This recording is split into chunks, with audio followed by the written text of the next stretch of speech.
Are we live? Are we live? Are we live? Are we live? Thank you, everybody, for tuning into us here on Speaking of the Devils. I'm your host, Ryan Novozinsky, joining you from my home studio right here in lovely downtown Allentown, New Jersey. This is the site where I watch the Devils almost choke away a surefire victory against the Vancouver Canucks. They end up winning 5-4, obviously, despite their best efforts to do the opposite, to choke that one away. That was that could have been an all-time disaster for the New Jersey Devils. That could have been an all-time disaster that would have been square on the hands of Jacob Markstrom, who has just been terrible all season long. But we'll dive into that. We'll go goal by goal to see which ones he was at fault for, and I mean the Devils. We talk about their finishing woes, right? Like nowhere was that on further more display than at the end of that game where they try to hit the net like 7 times or something like that, and the empty net. It's like 7 times, and they're unable to do so. So they get the win again, despite their best efforts to do the opposite. But before we get into that, before we get into my notes, before we get into your lovely comments, we have to thank our friends over at New Spine for sponsoring us here on Speaking of the Devils with 7 locations.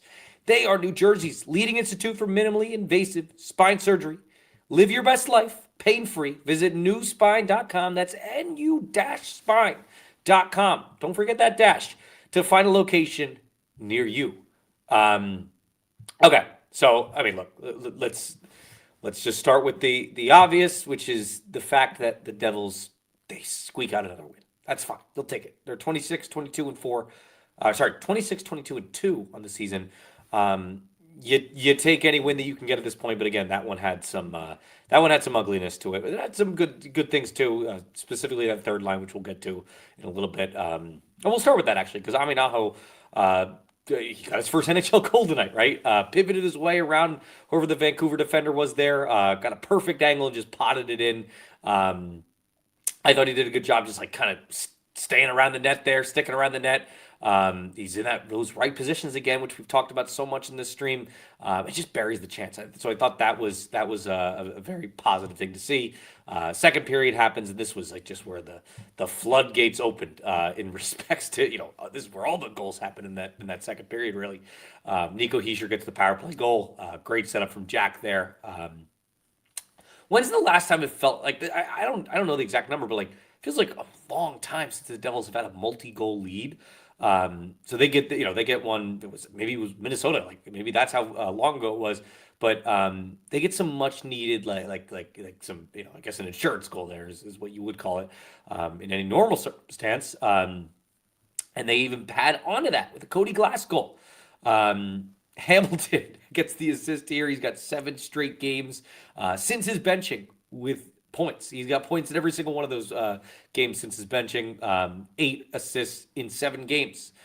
And then Cody Glass. We'll get to his stat line at the when we get to his second goal because he scored again tonight. That third line. Ridiculous. Just the chemistry is unreal, and I know that they really haven't been together that long either. Lenny Aminaho just got up here, and yet him, Glass, and Gritsuk have just been a delight together. Completely reinventing a bottom 6, which just looked completely stale at times this season. And then this is where things went a little sideways, right? You get the Linus Karlsson goal, Markstrom. Oh my God, this one was so bad. Just struggles to simply catch the puck in his glove, right? And it caught it, bounced right out, awful. And not just that, like it's not just the style in which this puck goes in. Make a timely save, no matter if it's it. Yeah, I understand that this one was particularly cartoonish almost, but make a timely save, because if they don't get this one, I guarantee you there's no barrage of goals from Vancouver, in their attempt to come back and their failed attempt to come back, obviously, but they almost got it done. Then it was Teddy Bluger, shorthanded by the way. Bratt got poached. This was awful from Bratt. Got poached to the Devils' blue line, and the Devils gave up a 3-on-1 opportunity on a shorthanded 3-on-1. That's terrible, inexcusable, and a horrific play from Bratt that face planted after to start everything up there. But then they get again. Then the tide start to shift a little bit more. Back, Connor Brown gets his first in 16 games. This was nice from Gritsuk, kind of drawing all the defenders towards him, using a little gravity, using a little, like getting almost like magnets like towards him. And then he just flips it simply to to Brown up close, who gets, scores a power play goal there. That was good.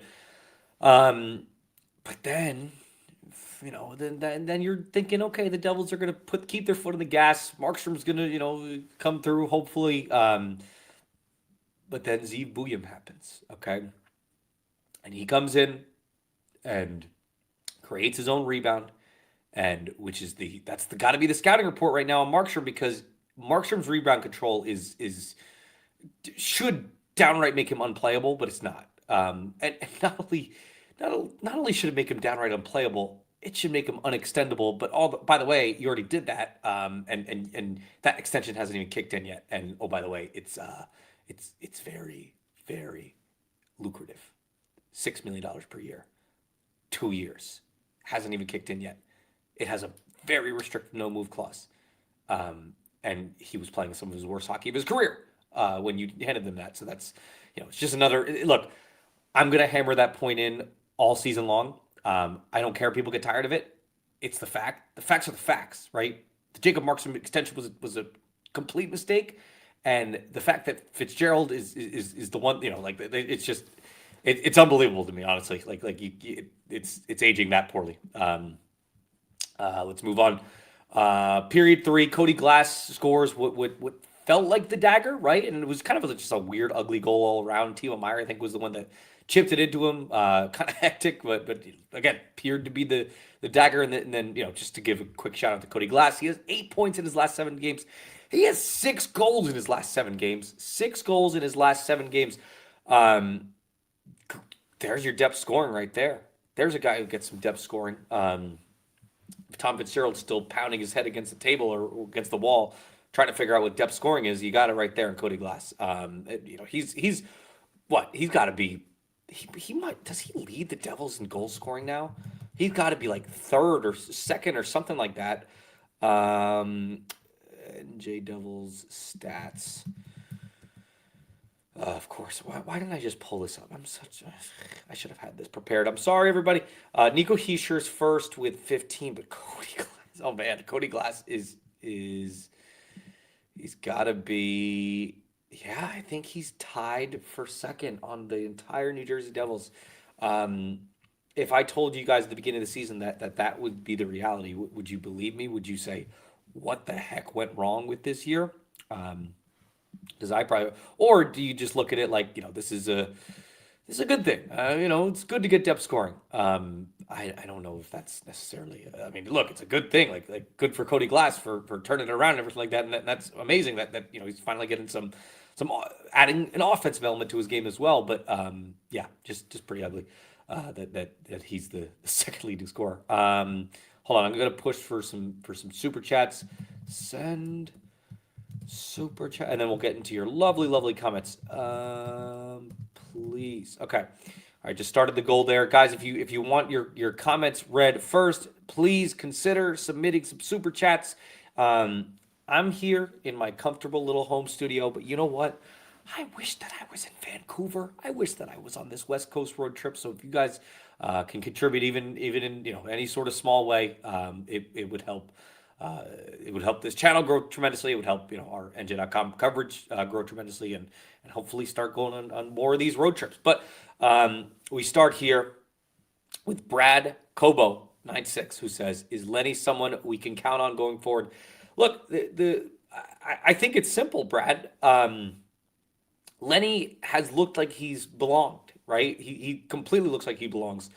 Until I don't see any reality in which Sheldon Keefe looks at this as, oh yeah, we're going to send him down because he doesn't. No, he's proven tenfold that he belongs in this lineup. The chemistry alone with that line that he has with his line mates already, that he's built there in such a short span of time. Like he only started playing on this West Coast road trip, right? Already has a goal. In 9 periods of play. It looks like he belongs again. that positioning. Like he's always in the right spot, right? Underrated defensive game too. I think that Lenny Aminaho is certainly someone that you can count on going forward. You know what it is too?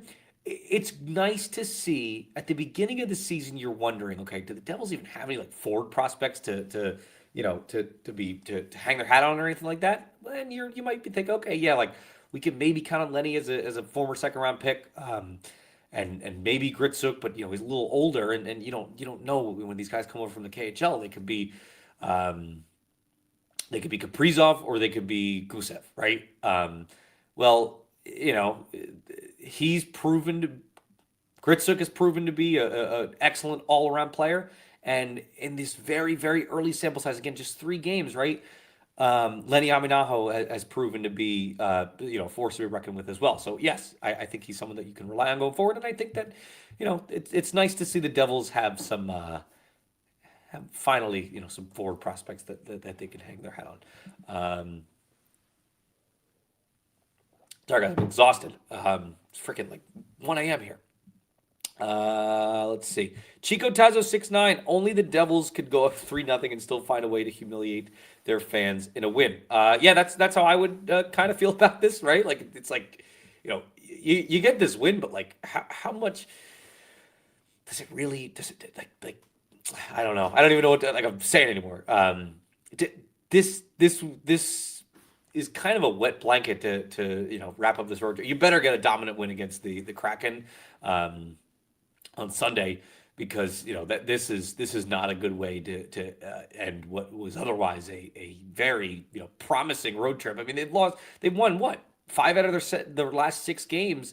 And I was talking to someone today. It's like it doesn't really feel like that, right? Like you almost have to look at it from 10,000-foot view before you realize, oh yeah, they won 5 out of their last 6 games. But it feels like they've scraped out a lot of wins there. That Carolina win, or that Carolina loss, kind of put some bad feelings in there too. So yeah, look, I think that this is humiliating is kind of a right word.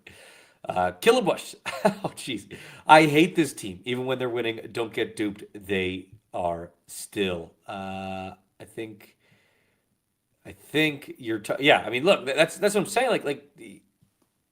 This 5 out of 6 wins, sorry, 5 out of their past 6 games they've won. Doesn't it still feel kind of fluky, right? And the lack of shots that they've been putting up, the leaky play from their goaltenders, stuff like that. The simple fact is that these goaltenders should be making, not these goaltenders. Jacob Markstrom should be making game-saving, ice tilting saves every single night, and yet you're having to rely on the Devils' defense seriously limiting shots in order for him to have a successful game. And we saw that in the past number of starts that he's had. Tonight was not a successful start. And look, it wasn't like Vancouver didn't even. I don't think they had like crazy amount of shots. They only had 25 shots, so it's like you're not getting like 40 shots up there. It's crazy. Let's move on. Michael Gabriel. Okay, this team needs to practice how to shoot an empty net. That was ridiculous. It was ridiculous. That's the only way you could. That's the only word you could use to sum that up. Good one, Michael. What I counted, like 8 there at the end in that that in that third period. That was unbelievable. The fact that they weren't able to pot another insurance goal off that, and then Vancouver almost steals back. Like that was, oh man, the hot seat machine we would have pressed that button again maybe if they blew that, because I think that there would have been serious questions to be had after that. Stanley says no words.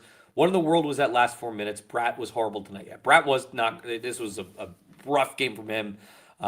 Starting, it's not just his inability to create chances and everything like that. Like I think that he sometimes is able to create scoring chances, but he just there's like a lack of confidence there to even like shoot it at times, right? Or to lift the puck or anything like that. And then you saw that giveaway that led to I forget who scored that goal. That was the Blueger goal, I think. Yeah, like he almost face plants there on his own blue line, and then it ends up being a 3-on-1 shorthanded for the Vancouver Canucks. Inexcusable. Shaba says, "Hey Novo, starting a bouncy castle business. Do you happen to know where Markstrom bought his pads, or can you ask a team representative?" That's amazing. I don't know where he got his pads, but you can. I'm sure there's branding on them. RMG, can we move on from Brat? Dude, okay, this is exactly what I just said. Can we move on from Brat? Dude is afraid to shoot the damn puck. It's embarrassing. Yeah, look, and that's been kind of an issue for him all year, right? Like he gets the scoring chances, but he doesn't really execute on them. He doesn't really do anything with it. This was a really rough game from Brat. So yeah, not a good one. Tyler Seba, this team loves to pass and dance around people. Just go to the damn net. Yeah. Um, that's been another, concerning strategy for the Devils this year, trying to play a little bit too close to the perimeter, everything like that. Yeah, it's not good. Let's see. Rick Roma sends $5. Remember when it looked like Fitz wasn't even going to qualify Glass, then he saw other teams were interested, so he changed his mind. Fire Fitz. He did get I mean, like, to his credit, I guess he did get the deal done. But yeah, I wasn't there for that. I don't really remember what was so they tried, yeah, they were gonna qualify him, and then they didn't, and then at the last minute they signed him anyway. Yeah, that was a weird one. Um, just again, gets the piece of business done. You got to give him credit for that, I guess. Let's see with that, if he can, if Fitz can trade his way out of what looks to be a team that has some promise right now and has won 5 out of their last 6 games, and you got to give him credit for that, but still has certainly a fair amount of holes in that lineup. Let's see. Sorry, I'm just going through, seeing where we last left off. Chico Tazo 6'9". Jake Allen is the starting goaltender of the New Jersey Devils, and it's time for Keefe to act like it. Yeah, no, 100%. I was talking to somebody the other day, or it's like several weeks ago now, that basically said, because Allen and Markstrom are paid now, and they have their money, they're not exactly like going after it competition wise or anything like that. So right now I think that you're going to get that split going forward with the Markstrom and Allen thing. Whether that's a good idea or not, I don't think it is, because I think that has probably played into the lack of synergy with this goaltending room this year. So yeah, I mean, like I think that Jake Allen should be the starting goaltender for sure. Can he handle that workload at age 35 and with the cramps that he has and everything like that? I just don't know if that's the case. Let's see. 2 more super chats. Boker says, "Fire Rogalski, $5 super chat until he's gone. Bankruptcy likely. Humana. I don't think that Dave Rogalski should still be employed. That's the one that really like again, probably gun to my head kind of thing. Like you have to pick one person that the New Jersey Devils should let go of. I think that Dave Rogalski would probably be at the top of my list. Then it would be probably right now Tom Fitzgerald, right? Let's see if he can pivot and fix things, but that's probably unlikely. But if you continue to send super chats, until he's fired, then I think that we might be rich, because he seems to be like Teflon there. He seems to be someone that's completely untouchable for whatever reason. Every goalie seemingly goes away and ends up thriving whenever they leave this organization, and that starts with Rogalski. Brad Kobo again. We could have Prime Hasek and lose. Am I wrong? You are not wrong. You are not wrong there. It's because they're not like the Devils aren't even outscoring their goalies anymore, right? It used to be like at the beginning of the season that they were able to kind of outscore these problems. Now that they're not getting those scoring chances, or sorry, they're getting the scoring chances. They're not finishing those scoring chances, and that's been a concerning trend. Let's move on. Let's get someone we haven't gotten yet. Westbound on Olympic, they'll scratch Lenny and bring back Glenny. That would be a massive mistake, because the Devils have been significantly better without Luke Glendening.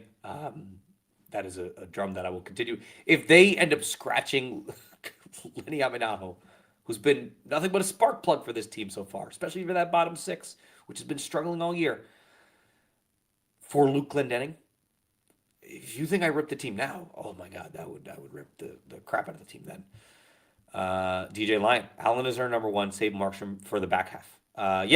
Look, that's how it should be in an ideal world.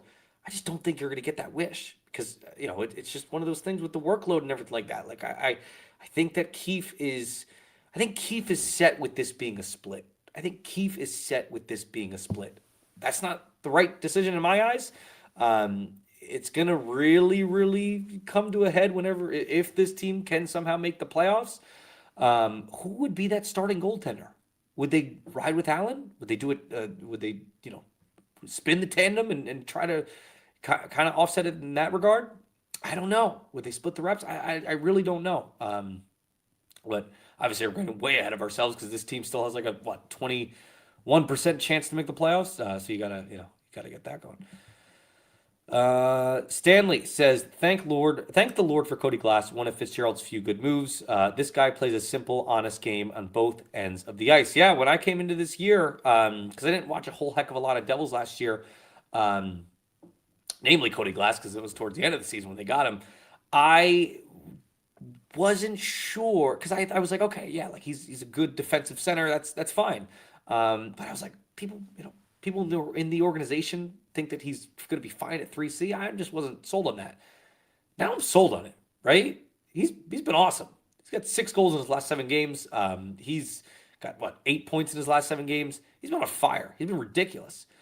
And then that defensive game too is great too. And you remember early in the year too, you had that line where it was like Glass, Brown, and Gritzook. That was great too. Like, so he's been a part of a lot of good bottom 6 units this year. He's definitely been one of Fitzgerald's most underrated signings. Not even underrated. It's just one of Fitzgerald's few good signings. Pulp Mystic has an interesting, Glass, better version of McLeod, great pickup. Yeah, that's a good little summation there. Westbound on Olympic. It's on the face-off dot too.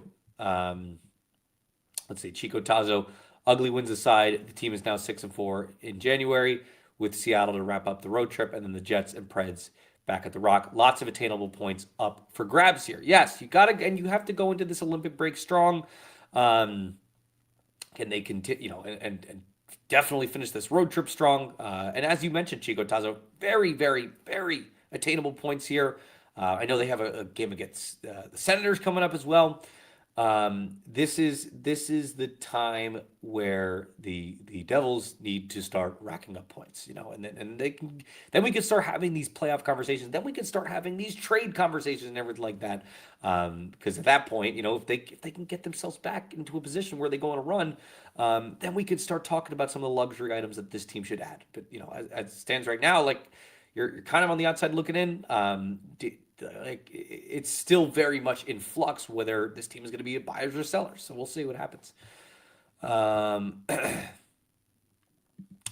Travelscape says, don't worry, Fitz will trade Lenny for a 32-year-old washed-up forward. I hope not. I did the other day. I did an article called "Devil's Trade Tiers." Okay, and it says, here's how likely Tom Fitzgerald is to move these 26 players by the deadline.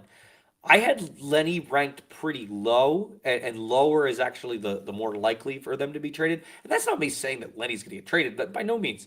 But if they were to go all in on buying at this deadline, he's someone that you would probably have to deck. Like, it just would depend on the price. I think I put him in the category of it was like, I don't want to trade you, but I would if the return was someone in the Jason Robertson level, tier of players. You would do that, right? 100%.